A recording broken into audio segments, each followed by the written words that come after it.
All right, welcome back to the longer discussion with Coach's Corner about Gillette and specifically, I guess, the phraseology, the implied meaning of toxic masculinity and the supposed abundance of said masculinity that's leading to outcomes that are not preferential for society in terms of male actions and I guess a lack of chivalry that has been developing in our country for some decades now.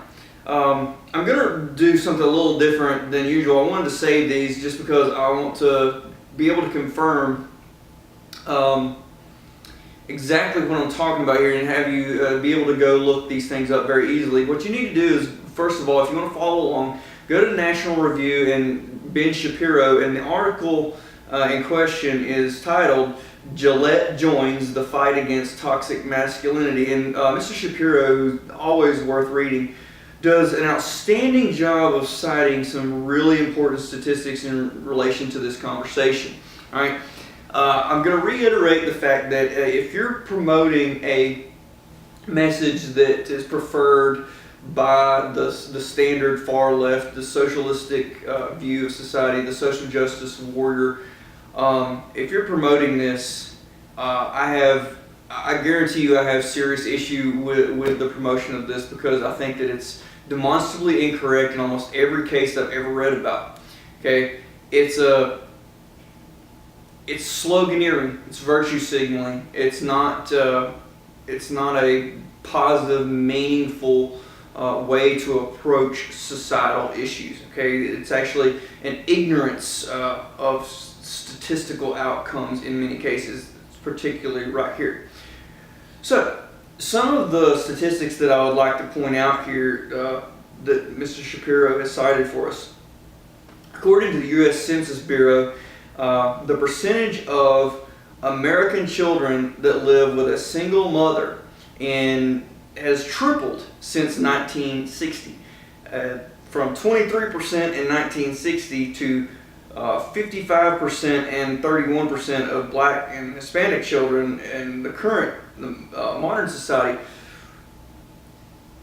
The opposite direction is the direction that society has been going, that is, as opposed to the implied, what phrase am I looking for? The implied direction that social justice warriors continue to promote here.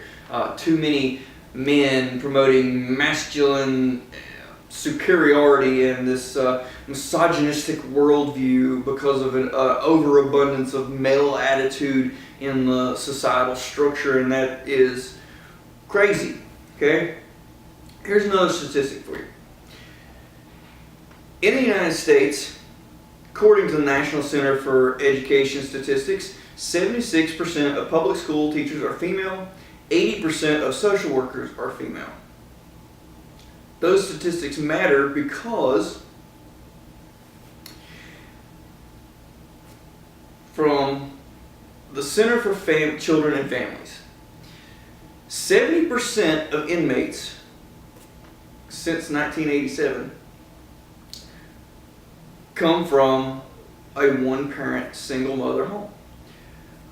Also included in the study cited here, over 70% of gang members, high school dropouts, teen suicides, teen pregnancies, and teen substance abusers come from single mother households. When you couple that with the fact that certain large-scale government influenced programs are almost exclusively run and monitored by females, you do not have an abundance of male figures in the familial life of everyday American children, regardless of race today. We're going in the opposite direction of that since the 1960s. The complaint that chivalry is dead, or that patriarchy is more abundant, or whatever those complaints may be, if they're directed at an abundance of males, that could not be further from the truth. Okay? It's the wrong diagnosis. Now, I would also like to point out that it is true that men are more likely, significantly more likely, to do more damage to other people, other humans in society, be it through violence or through sexual misconduct. It's almost exclusively men that commit those acts. Okay, it's not limited to men, obviously, but it's very, very high expectation. The chances are high that any of those acts that are committed are done by men. But the diagnosis that it's an overabundance of masculinity is not the correct one. Okay, the statistics show that very clearly.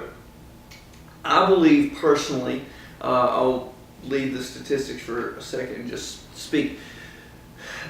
The problem is that men aren't being men, and it's a perception that masculinity has certain traits now in society, and I don't think that those are the traits that are often promoted via public policy, and particularly from progressive public policy preference.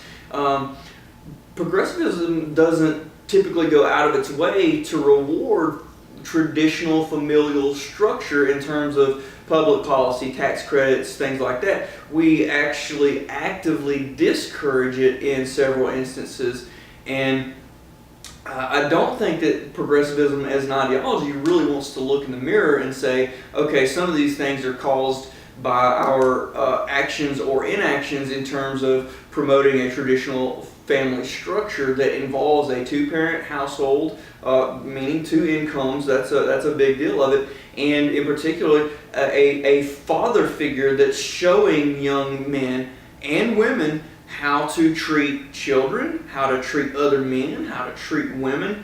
We're lacking dads doing dad stuff in society.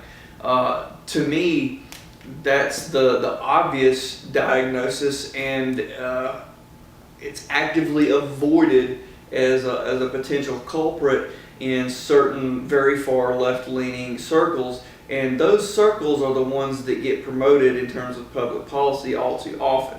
I think if we sat back and looked at other studies too, which are also discussed here, even the presence of dads in a community where children, minority children especially, live in a lot of families with single mother households, if there are consistently dads in and about those areas in those communities, those children are also significantly less likely to grow up using drugs and committing violence or theft of property, things like that. And the only common denominator there in terms of more positive male outcomes as troubled youth may age is the presence of more males, more masculinity, exhibiting the positive male characteristics of leadership and protection and care for those around them. It's an evolutionary function of males, biologically speaking, that we desire to protect those around us, particularly those who cannot protect themselves. Those traits are not being promoted, they're not being discussed, and I don't think that progressivism really wants to sit back and discuss those things because it'll contradict the current mode of communication about gender and gender roles and things like that. And that's my 2 cents on the subject, but I certainly think that we've gotten this diagnosis wrong and the prescriptions wrong because we've gotten the diagnosis wrong. We need more men to be good men, and we need more dads to step up and be dads. Society would fix a lot of ills really quickly, in my opinion. All right, hope you enjoyed this conversation. Thank you. Subscribe.